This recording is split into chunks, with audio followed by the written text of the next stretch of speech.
So that's my first question: is what did Bob Marley mean to you before mean to you before you ever were in a position to make a film about him? Yeah, like we grew up with him in our household, always Bob around. There was always a Bob record. So, I was familiar with the work. And I think, like everybody, I'd heard the songs, I'd seen the T-shirts, I knew him from the bags, but I didn't know that much about Bob.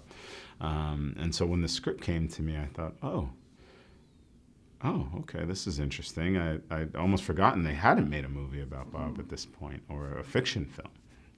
And so I didn't really want to open the script because I didn't know if it was real. I didn't know if they had the rights. And I guess I wanted to investigate. I didn't want to get my hopes up and make a movie about Bob and not be able to use his voice in the film. And so that was part of the recon I did early, and sure enough, the family was involved. And they did have the rights. And I thought, okay, well, that's a great start. Now I got to go find Bob.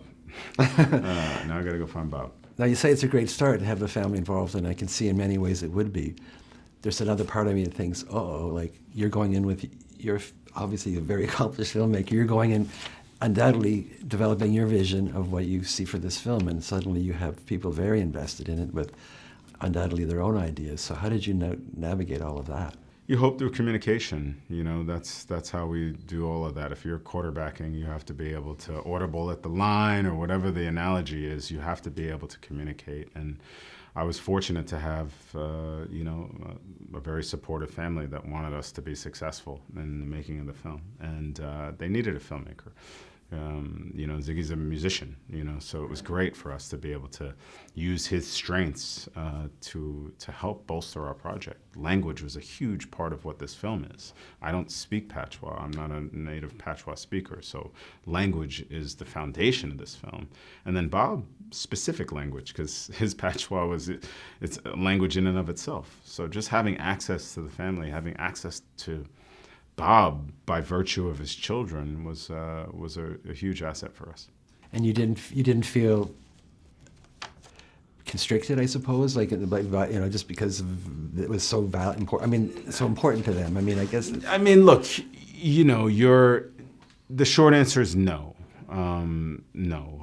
It was more of an asset than anything else. Are there times that you're going to have intense conversations about things? Of course. It's just the nature of any family making a movie. If I was making a movie about my dad, I'd be like, don't put him in that shirt. Or why'd you get the old man looking like that? Of course, you're going to have conversations, but it's always about the movie. My job is to focus on the movie and take it out of the personal. We're making a film. You have to take certain liberties when you're making a movie. We're telling a man's life in 2 hours. I know it happened in the kitchen, but it has to happen here. There are just things that you can communicate to them that I think they were very receptive and very, very helpful to me in the process. There was no temptation to put subtitles, for example, at certain points or anything like that? How did you I'm sure there were I'm sure there was temptation at some point, but we wanted the film to be as universal as possible. It was a delicate line that we had to dance with the whole time.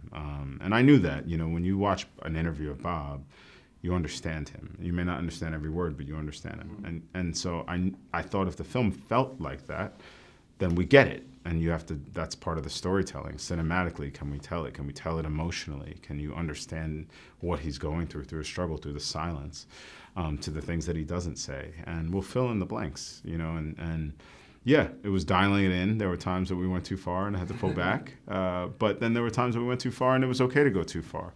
Part of it is, that's the flavor. That's the flavor of this film. That's the vibe. Now, were you surprised to find yourself making a Hollywood movie about Marley, in the sense that just sort of as icons get sort of checked off, he hadn't been done yet, and also maybe there was a reason. It seemed like you had real resources. The production is obviously quite spectacular. You had resources to make a really great film. Were you surprised to find yourself in that situation? Yeah, of course. Of course, it was a gift. Bob's music was a gift, so to be able to bring his story to light. But yeah, it's a big responsibility, man. Bob is Bob, and not a lot of people would touch it, and rightfully so. You don't want to get it wrong. You want to honor that legacy the best you can. That's what we're always attempting in trying to make a film, which is why I tried not to chew off too much of his life. Just a section to sit in and focus on to bring you a little closer to the man.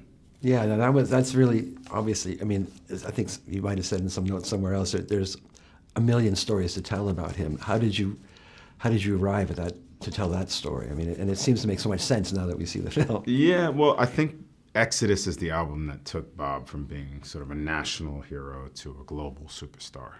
So there was just like an immediate arc there. You know, you see a guy who's big here, and then they try to kill him and his wife.